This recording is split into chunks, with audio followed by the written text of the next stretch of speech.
Open up for questions. All right, Coach.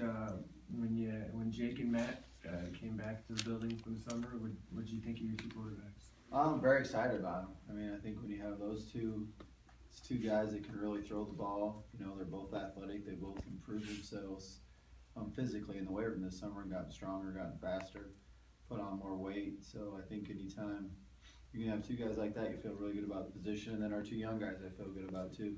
You know, Connor and Kareem, and that's two young guys that you feel really excited about also. So I think we're sitting pretty good at that position right now. What's Matt's weight right now? He was 220 a week ago, so we'll see what he weighs in at, tomorrow. How's Is that what you Deion? were looking for? That's a good weight for him, yeah. How's Deion Watson doing with his weight gain? He's doing good. He's doing good. You know, he was up to 231, I believe, a week ago. So hopefully he'll weigh in about 2 pounds heavier than that, tomorrow. But Deion, Trent, and Matt are all guys that have done a really good job of putting weight on this summer. As far as taking weight off, how's Elijah look? He looks good. He looks good. I think he's in really good shape, and just excited to get going tomorrow. After you got a chance to kind of look at how spring went at the quarterback position, did Matt kind of lengthen that gap between the rest of the group? Possibly, but I think you always got to make sure you keep going. I think Jake has unbelievable high ceiling to be a very good player. I think this day and age in college football, you better have 2 or 3 guys ready to go, to be honest with you. So I think Matt had a really good spring and played great in the spring game, but Jake did a lot of good things too. So I did, all the positions, you always got to keep the competition going, and that's what gets each other better every day. Is Matt the tentative number 1 right now? Yeah, he is. Yeah, I mean, he's the starter right now, but you still go out there and compete every day and see what happens. I saw a report about a new wide receiver coming from Alabama, high school kid. Wide receiver? No? Okay. I don't know about that report. Is Desmond still a member of the team in good standing? Yep. Do you worry that some of his off-field stuff is becoming a trend? Have you spoken to him about it recently?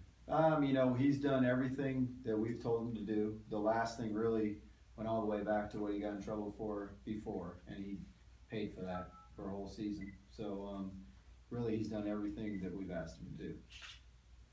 Coach, did you have any conversations with Jace before he went to his procedure, and what conversations have you had with him since? I just talked to him briefly, just made him, know that we're always there for him. We're all thinking about him and praying for him, and Jace is always upbeat and always feeling, very, very positive about life. And I actually, the day that he had it, I didn't actually speak to him, but I texted him real quick, and he texted me back. Do you have a timetable maybe when you anticipate him coming down to join the coaching staff? I think hopefully he's going to be down here when school starts. That's what we're hoping right now. Is this maybe the best you felt at this point in the year, heading in like year 1, year 2, year 3? Yeah, year 3 feels the best. Yeah, very excited about it. Kind of said at media day in New Orleans, I think to really have your program where you need it to be and to go win a bunch of games really comes down to 3 things usually: great quarterback play, and I expect us to improve a whole bunch there and hopefully be to that point.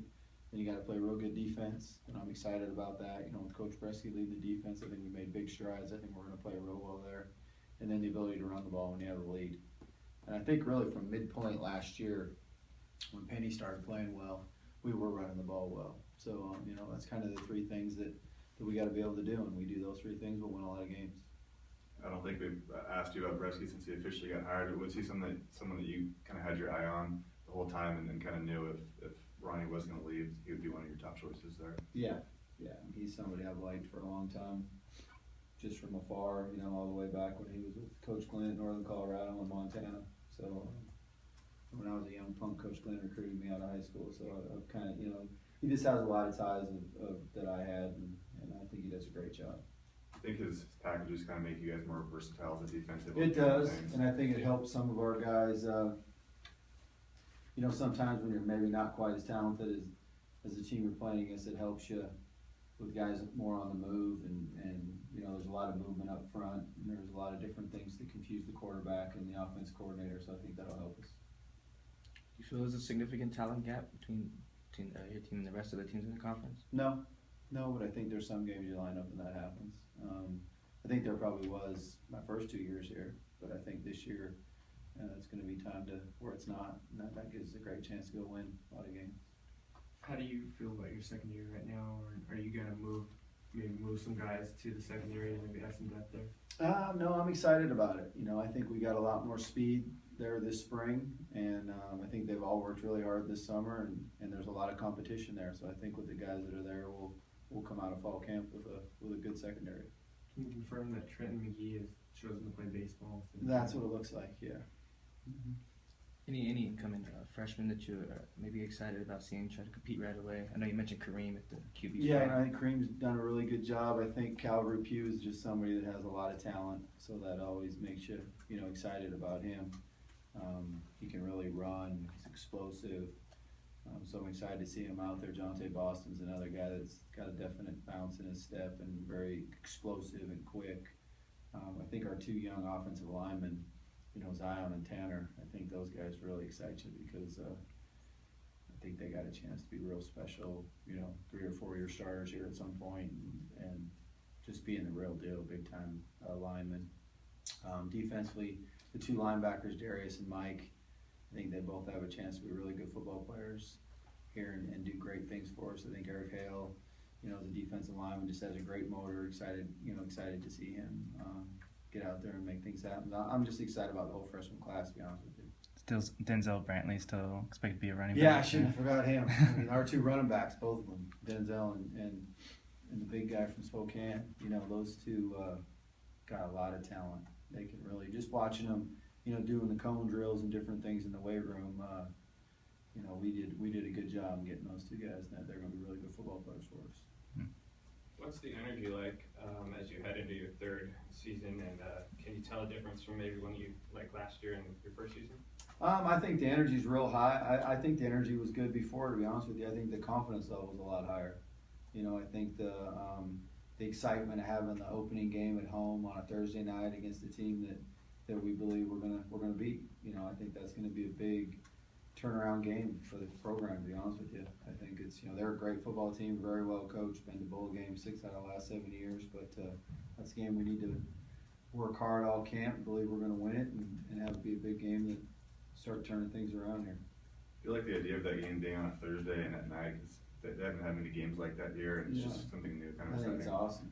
Yeah, I wish all our games were at night, to be honest with you. I think it's a huge advantage for us when people come all the way, travel this far to play us. It'll be midnight, 1 o'clock in the morning when they're out there playing in the second half, and that's a big advantage. When we travel play all those people, we have to play at night. So I think it's great. Hopefully we get the dome packed and loud and everybody going crazy, and it'll be a great home field advantage. It's a ways away, but when you talk about having a game on a Thursday night, it also helps you for the following week when you have an extra 2 or 3 days to prepare, right? It does, and it helps you in recruiting. When I was at Louisville, that program kind of just took off. We played all kinds of games on Tuesdays, Wednesdays, and Thursdays because you play on a Saturday. Some people might watch it, but when you're on those midweek games, if they have an interest in you at all, they're going to be watching your game because the high school kids are at home watching football, so they're going to be watching you. It's a long season, and there's many things that you need to do to have a successful season, but is there 1 or 2 things that you can pinpoint and say, if we do this right, this one thing or these 2 things, we're going to have a successful season? I would say if you had to do that, I'd say probably the 2 biggest things, don't beat ourselves. Don't turn the ball over. Take care of the football. Do a great job of taking care of the football. Make explosive plays, and then tackle well. I think if you can do those 2 things, you give yourself a chance to win every game. Coach, are you at 80? Have you filled all 85 of your scholarships now? No, we won't be there till my 4th year. You always hear all these programs crying about they don't have enough scholarships. I've never said it. I've never said a word about it, but by next year, when we sign a full class next year, then that'll be the first time we'll be at 85. And with this class, so many freshmen in this class, is this maybe going to be a different fall for you now that you maybe more freshmen than the last couple of seasons? I think a lot of them have a chance to contribute, and a lot of them are going to compete to be in the 1s and the 2s. So, I think it'll be very similar. I think it'll be a little bit different just because of all the returning players that we have, and they should know the schemes better, and it's exciting. I can't wait for it to get started. When you guys opened up camp, I know last season you guys were looking at a lot of your opponents during fall camp. How much of it is it going to be divided by looking at what you guys are doing and kind of looking at the opponents? A little bit of both, you know, a little bit of both. We'll always have periods, you know, almost every day where we, you know, we call crossover, where we're working Ohio's offense and defense. For our defense, we're gonna definitely have periods through fall camp where they're working the wishbone for Wolford, you know, cause that's not something you can just get ready for in a week. And we did some, you know, Georgia Southern in the spring. We'll do some of that in fall camp too, because that's our home opener and, you know, the best team in the conference. So, we'll definitely work all three of those opponents through fall camp. You had a year in the Sun Belt. You talked about the travel earlier. After a season where you go all the way down south a few times, any desire in the future to have more local opponents? You know, I think it's great that we're in that conference right now. It's a great conference, so we kind of just started working on it where we get a lot of preparation on the plane on those long flights, and so that's the league we're in right now. We love it. It's a great football league, a bunch of good players, so we're excited to be in it. Think a rivalry at all is important here for Idaho? Yeah, I mean, I'd love to get back playing Boise State anytime. I think that'd be awesome. That's our rival. That's who it was. That's who it always has been. So that's hopefully that'll happen again. I know Matt's had an opportunity to go down to California and work with the Cowboys and kind of watch them. In your experience with the NFL, how valuable can that be to a young player? I think it's valuable. I think, you know, anytime you can get around people and just see how they do things as a professional, I think it definitely helps you. But you know, it's probably more valuable when he gets back here, and he was here all summer really with his teammates and getting a good feel for how they do things and how he does it with them. We're good? All right, thanks All right, guys. thanks Appreciate you. everybody.